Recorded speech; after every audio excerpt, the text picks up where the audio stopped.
"Move, you useless slab. No one wants you blocking the view. Not even Angelo," hissed a voice thick with venom and sugar. A slosh of sticky Negroni splashed across Carmen's chest, the cold biting through cotton and a half-dozen layers of dignity. She flinched, heavy shoulders hunching as parking garage laughter crashed around her. Crimson spread fast, brighter than her blush. She hated how loud she was, her body, her breath, even her shame. Tonight's race roared on the asphalt below, echoing up to the racetrack's private lounge, but all she heard was that voice. Jade was poised at the velvet rope, glass dangling dangerously from bejeweled fingers, turning every gaze to herself except for the one Carmen felt in the back of her neck. Heat, wait. From the raised corner booth, a silhouette sharper than midnight glass observed her, watchful, unblinking. Every nerve in Carmen snapped to attention. She forced herself to look up, even as Jade smirked, ready to deliver the finishing blow. From behind, a thick-set man in a charcoal suit set his glass down with a resounding knock. "Enough," came his voice, a shadowy command that cut through the noise. The entire lounge froze. Carmen didn't mean to meet the boss's eyes, but she did, staring up in a daze, clutching the soaked napkin as if it might stitch her back together. He was taller than she expected. Rough edges in an expensive package, square jaw, black hair cropped close, the left sleeve of his button-down rolled to mid-forearm, exposing a dense snarl of ink, skull, roses, a winding banner. She found herself sounding out the old Italian, "Semper Fidelis," always faithful. "Are you all right, miss?" His attention pinned her in place. There was no impatience, just relentless scrutiny. She fumbled. Sorry, sir, I'll clean it up. I'll get out of your way." Each syllable stuck to her tongue. She went for the fallen glass, knees creaking. Ex-girlfriend's laughter lashed overhead, Jade spinning her old ghosts. Don Angelo Caruso didn't move. His gaze swept over Carmen, not in the way men usually dissected, not in the way Jade expected, but like he was taking a slow inventory for a reason no one else mattered. His tone softened by a ribbon. "What's your name, sweetheart?" The pet name sent a shiver down Carmen's spine. She tried not to flinch. "Carmen, my family runs the garage up on Stewart. I'm just here covering for my brother," babbling just like always. She pressed the napkin into the spill, trying to make herself invisible. Jade cut in, voice high and brittle. "That's right, she's always just covering for someone else's mess. Sorry, Don Caruso, hope your night won't be ruined by the help." Don Caruso didn't even glance at Jade. He picked up a new napkin, leaned in, and very deliberately handed it to Carmen. Their hands brushed. Under the cavernous weight of all those stares, he murmured, "You did nothing wrong. Clean up, then come to my table. No one touches you." For the briefest moment, Carmen straightened. His words coiled around her like armor. She didn't dare protest, just nodded, voice catching, "Yes, sir, thank you." He returned to his booth but left space at his side, a silent magnet pulling every stray thought toward him. She dabbed frantically at her shirt, crimson still blooming. The lounge noise crashed back in. Jade's friends whispered, hungry for spectacle, but Don Caruso's gaze, anchored, unyielding, didn't leave her. Carmen caught him noticing something as she folded the ruined napkin neat, precise, the way she used to line up engine valves, just so. For the first time tonight, she met his eyes and found heat there. Recognition. Approval. The next race finished in a thundering blur, but no one cared about the finish line now. Jade arched an eyebrow and strode to center stage, stiletto heels marking territory. It was intermission, and laughter rolled like dice tossed across velvet. "So tell me, Carmen," Jade's voice rang, coiling through the smoke. "Wasn't it you who once broke an axle backing Papa's Buick out the shop? You're just too big for finesse, aren't you?" The crowd tittered, glancing between the ex-girlfriend and the fully built woman standing rigid by the velvet rope. Carmen heard her pulse pounding, too loud, too open. The memory splintered through her, the Buick tipping, her face burning under mechanic grease and high school humiliation. She steadied herself, counting breaths in Russian, Odin, DVA, try, a habit she'd never meant to reveal. Jade slid closer, wine still trickling from Carmen's shirt. "Maybe Angelo likes his girls with a wider wheelbase, is that it?" Her tone dripped with mock interest, eyes on Don Caruso for reaction. A ripple ran through the lounge. Don Caruso stood, movements slow and deliberate. The murmur flattened to a hush, tension tremoring in the gilded air. He locked eyes with Jade. "If you ever speak to her like that again, you'll regret it, Miss Legrand." Jade just laughed, though her fingers tightened on her clutch. Don't worry, I hear you're thorough with your cast-offs, Angelo. Maybe I'll do Carmen a favor, give her a little makeover, something that fits. His jaw ticked, that was all. Suddenly, a bodyguard cut across to Don Caruso, leaning in to whisper, "Pardon, Don, the call just came in hotline from the Milanese. Urgent." Don Caruso's gaze didn't flicker. Time pressure bled into every glance.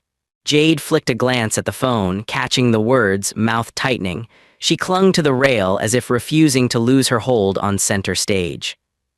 Carmen blinked hard. A part of her wanted to disappear, to fade back behind the garage's bays and car lifts. But then she felt the way her hands had folded that napkin, deliberate, controlled. She straightened, staring Jade dead in the eyes. "If you're done, I need to do my job." Simple, controlled, not an apology. Jade smirked, lips curling. "Well, the audience expects a show." She turned and without warning dropped her clutch, scattering cosmetics everywhere. The crowd gasped as Carmen, on instinct, stooped to help. Jade's heel caught Carmen's shoe, sending her stumbling forward with an oof. The world spun, nausea roiling up. For one desperate second, Carmen braced herself for laughter, for jeers, but instead the lounge flooded with silence. Don Caruso stalked over, hand outstretched not for Jade, but for Carmen. "With me," he commanded, voice ironclad. He glared at Jade and snapped, "Enjoy the rest of your night somewhere else." Jade, face pale, tried bravado. "Don't forget, he's only interested until a new engine comes in, Carmen, and you're all busted parts." Carmen inhaled, quieter than panic, stronger than shame. She nodded, then let Don Caruso steer her firmly from the room, broad palm hovering at her elbow. The air in the lounge shifted as doors banged open. Over her shoulder, she heard the sharp tap of the boss's signet ring against his whiskey glass, a warning Jade would not mishear. They swept down spiraling stairs past pit bosses and cloaked security. Carmen caught one last glimpse of Jade, lips twisted, phone furiously texting.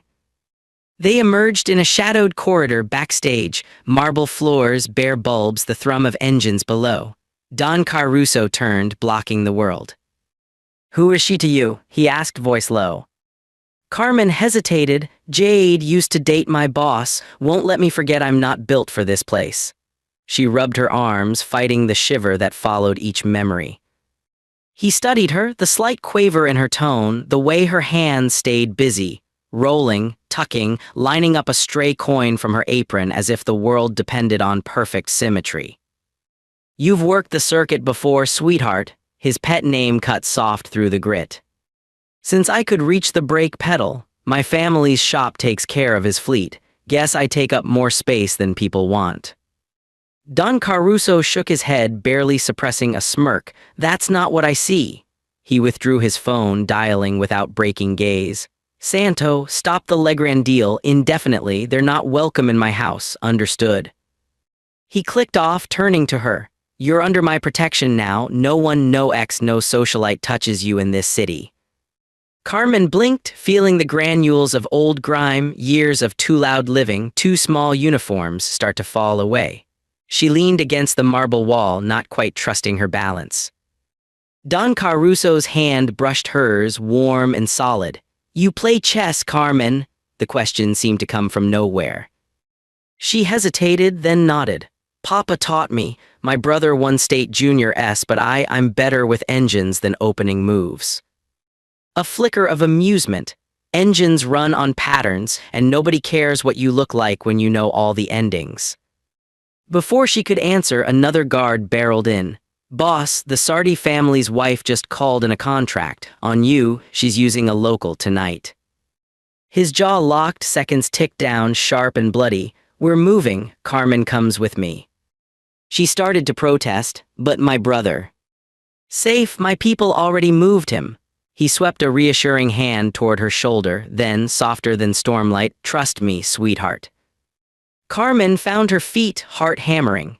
She followed him through a labyrinth of club corridors, out into the chill of the night where armored SUVs idled, engines hungry. They bundled into the vehicle, Don Caruso's hand steady at her back. Buildings flickered by. He spoke into his phone, clipped orders. "War rooms, now, nobody in or out, bring DeLuca and her." Carmen's pulse stumbled at her. She knew she shouldn't be here, but some thick current tethered her to Angelo Caruso's gravity. He didn't let go, he wouldn't, not now. The Caruso mansion crouched on the edge of the city, granite, glass, centuries-old bones. Inside, it hummed with urgent voices and hush money. In the mirrored war room, lawyers and capos fanned out maps and grainy photos. Red dots, threats, alliances, betrayals. Don Caruso prowled in, Carmen at his side, drawing sidelong glances. He motioned her to the long walnut table. A guard handed her bottled water. She wrapped her palms around it, listening. The tension prickled. This was no place for a garage worker in thrift store shoes. Angelo's left arm, black-inked, roses blooming under brutal skulls, rested easily near hers. He was a fortress made flesh. "Tell me what you see," he said, not a request. Carmen hesitated. Chessboard. The table's surface reflected the spread, troop movements, code strings, family names scribbled in a dozen colors. A third man burst in, DeLuca, the consigliere. "They're sending someone, hit team, Eastgate, 3 minutes, boss, we move now." Angelo flicked his eyes at the board. "No, we let them come, all pieces in play." Carmen's mouth twisted. She forgot for a heartbeat to be afraid. Instead, patterns flared, openings, counterfeints, sacrifices. She scanned the faces, the movements, the whispers behind each name. She thought in moves, bishop, rook, queen. As they set defenses, DeLuca muttered, "We're one step behind, can't see her play." Meaning the Sardi wife. Carmen's pulse leapt. "She's not one step ahead," Carmen said, surprising herself, a tick of Polish slipping in. "You're not anticipating the right gambit. See here, this squad, it's a decoy. Main play is on your left flank. She'll open the east gate empty, hit your supply chain in the tunnel, then." DeLuca gaped, "Who's this?" Boss answered low and certain, "Our insurance. Listen." He leaned toward Carmen, expression softened but steely. Carmen bit her lip. "She's collapsing your east side to draw you off the actual shipment. If you swing your guard, drive right at her opening, 2 sets of wheels, she'll show her hand." DeLuca nodded, silent now, radioing the guards. At the threshold, Jade appeared. Yes, Jade, slipping in on a staff badge, face white as bone. "I warned you, Carmen," Jade hissed, voice brittle. "You think he'll keep you? Sardi's wife knows everything. She got my loyalty, not his." DeLuca bristled, realization striking. He barked, "She was your go-between, fed the Sardi wife intel last year. That's how they watched your shop, boss." Angelo's eyes went flat and deadly. "You brought a traitor into my house," he said, as much to Carmen as to himself. Carmen inhaled, anger flush and clean. "Not anymore." Jade desperate spat, "You're just a pawn." "No," Carmen stood tall. "Tonight I changed the ending." DeLuca moved fast, guards seizing Jade, dragging her protesting from the room. The others watched Carmen with new eyes. Don Caruso advanced. In front of them all, he lifted her chin with 2 knuckles, head bent close until only she could hear, "You outplayed them, sweetheart." She met his gaze, steady, unafraid. Someone whispered, "That's the boss's new queen." That night, the Caruso household went silent. In the aftermath, threats neutralized, alliances redrawn, the kingpin's ring gleamed under the chandeliers, no blood left on the stone floor. Jade's fate settled without mercy. Arrested on fraud, locked away, her connection to the Sardi betrayal revealed to every syndicate worth the name. The Sardi family's attack failed, warded off by the plan Carmen sketched in seconds, all critical assets safe. 1,000 rumors bloomed, all bending back to the garage girl who'd seen 5 moves ahead. Breakfast arrived on the mansion's east balcony. Carmen stood overlooked by Dawn, nerves sparking in the salt pale light. Don Caruso joined, dark suit immaculate, signet ring glinting beneath knuckles tattooed with roses and dead kings. "You always this good at saving empires?" he asked, half a smile in his voice. She faced him the way she faced a tough engine, unpredictable, impossible to ignore. Only when it matters. He took her hand, folding it around his own ring. "Stay." Below, the city was waking, but up here she felt tall, too solid for anyone to move again. Carmen's gaze slanted forward, chin raised. Let's show them what a pawn can become. If you loved watching her transform from invisible to untouchable, hit that like button. Share this story with your fellow dark romance addicts. Subscribe to the channel for more thrilling Mafia romance stories. See you in the next story. Angelo's thumb brushed the sensitive skin at the inside of her wrist, drawing her attention from the waking city back to the man himself. The question in his eyes was quieter than any command, an invitation, not a demand. Carmen felt the full gravity of it settle in the pit of her stomach, mingling with the residual hum of adrenaline and the unfamiliar ache of hope. She set his ring gently on the table, clearing her throat. "Are you sure?" Her voice was rough-edged, stubborn pride fighting through exhaustion. "You barely know me outside crisis mode. I don't fit into this world, not really." He arched a dark brow, amused and unyielding. "You don't fit," he echoed, "because you refuse to shrink yourself. That's why you belong here." Angelo leaned in, lowering his voice so the spring breeze barely carried it. "I don't need another yes-man dressed in silk. I need someone who sees what others miss, who calls out my blind side before I can get myself killed." She snorted despite herself. "So you want a mechanic with a sideline in chess and self-defense?" He smiled, broad and genuine. It transformed his face, erasing 10 years in a heartbeat. "I want you. The city's going to change now, Carmen. I plan to stand at the center. I don't want to do it alone."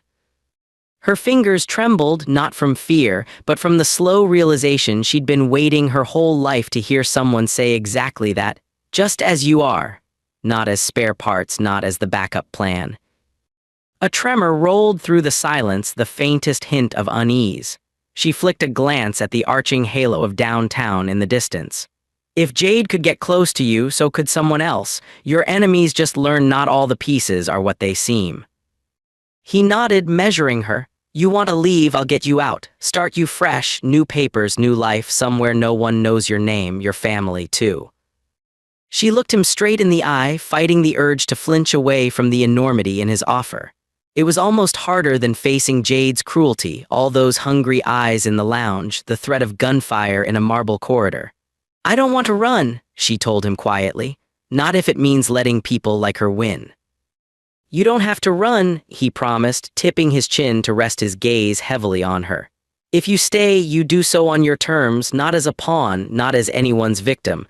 Promise me you keep playing, Carmen, no matter how ugly it gets." A wry smile tugged at her lips. "That's the only game I ever learned to win." He laughed softly, the first genuine laugh she'd heard from him. Without another word, he pressed the ring into her palm. Not on her finger, he wasn't claiming, yet just returning it, the weight real, the meaning heavier. They stood in companionable quiet, city noises drifting upward, horns, angry shouts, the thunder of some far-off motorcycle. Her pulse thrummed in time with the city's, no longer the awkward background rhythm of shame, but something built for forward motion. His phone buzzed, he tapped it to life. "Talk," he said, flat and crisp. The voice on the other end, DeLuca, sped through details of the Sardi collapse, the new contracts being inked, the quiet pulling in of old allies who'd been waiting for Caruso to show he still held the board. He ended the call, sliding the device away with a practiced flick. "You flipped the endgame, Carmen. You and me, we caused a real shift last night. It's not going to be safe, but it will be different." She braced elbows on the railing, breathing deep. How different? He considered, not flippant, not clouding her expectations. "I don't do fairy tales. I offer you loyalty, power, my truth, and a seat at my table if you want it." "And if I say yes," she whispered, suddenly aware of how monumental her own acquiescence would be in this world where consent and desire so often blurred. His answer was simple and absolutely sure. "Then I make you untouchable forever." Silence hung pregnant, electric. Finally she nodded, once deep and decisive. He closed the remaining space between them. His hand cupped her cheek, thumb tracing the line of her jaw. She wasn't fragile, he didn't dare treat her that way. Their lips met, firm, searching, full of defiance. The kiss was less a promise than a sealing of the pact, for the city, for the family, for themselves. When he pulled back, she smiled and braced a hand on his shoulder to steady herself. "You know," she grinned, "I'm still covered in Negroni and my shirt's ruined." He grinned back, "Come on, let's steal you a better one." They walked back into the mansion together, side by side, past a handful of staff who straightened in surprise to see the boss with a new shadow, past the blinking war room where voices hushed at her presence. No one barred her way. Now she could see herself as she was reflected, not a mistake, not just a buffer for other people's power plays, but a real threat, her own sharp piece on the board. The transition wasn't seamless. In the days that followed, Carmen had to learn the secret codes of the house, who to trust, who to ward off, whose shadows curled in the corners bearing spy eyes and grudges held from 5, 10, 40 years before. Her hands, always restless, found new problems to solve, protecting the garage, which overnight was rebranded as the only place Caruso's fleet would ever be touched. Tuning engines she'd once only dreamed of touching, quietly rebalancing the books for a family who'd never trusted outsiders with their math. She learned quickly to spot threats coming, Jade's former friends slinking around with rumors, men in smart suits who watched every move for weakness. She gave little away. Beside Angelo, she stood unbowed, eyes hard, mouth set in a line no one could mistake for fragility. Rumors swirled, the new queen, the boss's shadow, that garage girl who turned a massacre into a stalemate that favored the Carusos. There were challenges, yes, doubts pressed against her back like hot breath, but no one, not after that night, dared touch her. One evening, as summer crept into the edges of spring, Carmen sat beside Angelo on the rooftop, tinkering with the delicate workings of a vintage watch he'd inherited from his grandfather. "You fix everything you touch," he murmured, watching the swift, sure movements of her hands. The city flickered below, orange and blue and restless. She paused, teasing a smile from her lips. "I only work with quality materials," she replied, shooting him a glance. He slid an arm around her waist, tugging her close until she felt anchored, their hearts beating in sync, two strong engines side by side. A moment later, DeLuca joined them, carrying news. A fragile peace had settled, the last of the Sardi loyalists folding, the shop safe, her brother's marriage arranged in some little village far from these storms.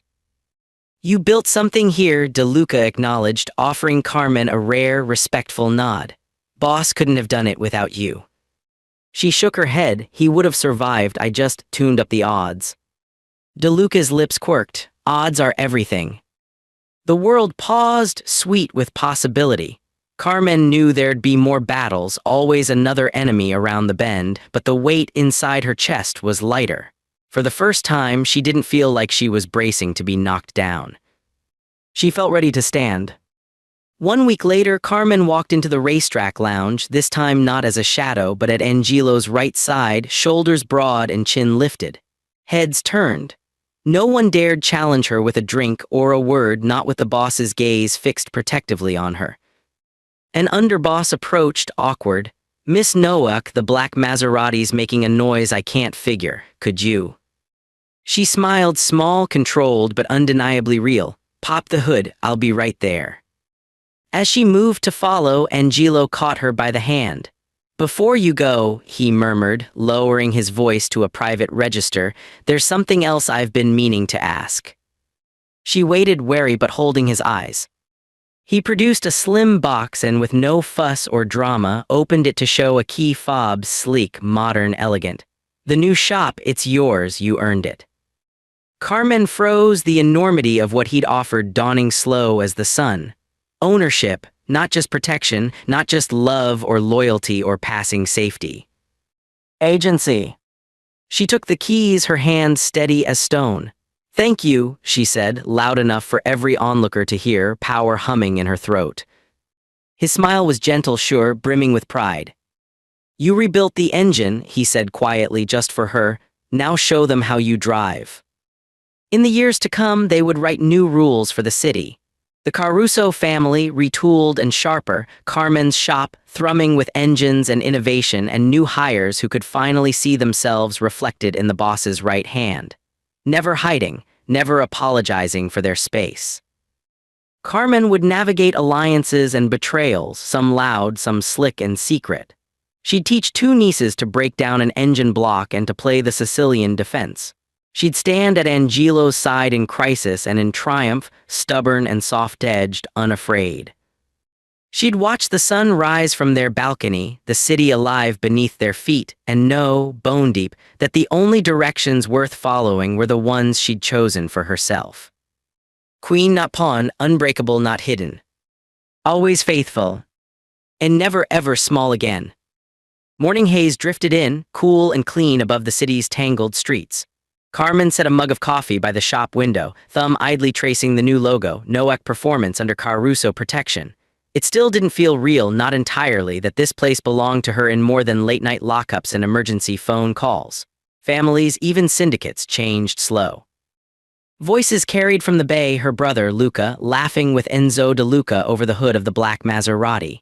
For the first time in years, Luca's shoulders weren't hunched with fear. Out front, two of Caruso's men kept easy watch. Not because they had to, Carmen realized, but because they wanted to. A woman could get used to this sort of respect. She sipped, surveying the late-morning quiet, the new queue of cars, the way the world somehow bent now without swallowing her. Angelo's promise, untouchable, safe on her own terms, echoed in every gesture, every lingering glance from people who once would have looked right past her. The bell tinkled as the front door opened. Angelo filled the frame, no suited menace today, just a tired kingpin in rolled-up sleeves. He grinned when he caught her eye. "You look like you slept in the office again," he said, only a little teasing. She smiled, nerves replaced by bold affection. "Maybe I did. Someone spilled espresso on the books, and I like things just so." Luca poked his head in, eyes wary but hopeful. "Boss, Enzo thinks it's a timing chain. Carmen's the only one I trust to check it." Angelo waved him off. "You know where to find her, but I need 5 minutes first." Carmen straightened, trying and failing to hide her smile. "Coffee." He took the cup from her hands, lips brushing her knuckles. "Thank you, Queen," he murmured so only she could hear. "The city's different with you in its veins." She rolled her eyes, heat flushing her face. "Don't go getting poetic now, you'll ruin your reputation." He stepped closer, shadows gone from his face. "You saved me, Carmen, you saved all of us. Every day you walk into this room, you remind me the game isn't over, not for any of us." She gazed out the window where her shop workers, hers, now moved with careful purpose. "I'm not leaving," she said, voice firm. "Not ever. I'll protect what's mine, just like you taught me." Angelo smiled, pride shining in his eyes. "That's my girl, my equal." She squeezed his hand, and for the first time knew it was absolutely true. Outside, engines turned over, steady, ready. Carmen stepped out into the bay, her domain, her family, the future wide open as dawn.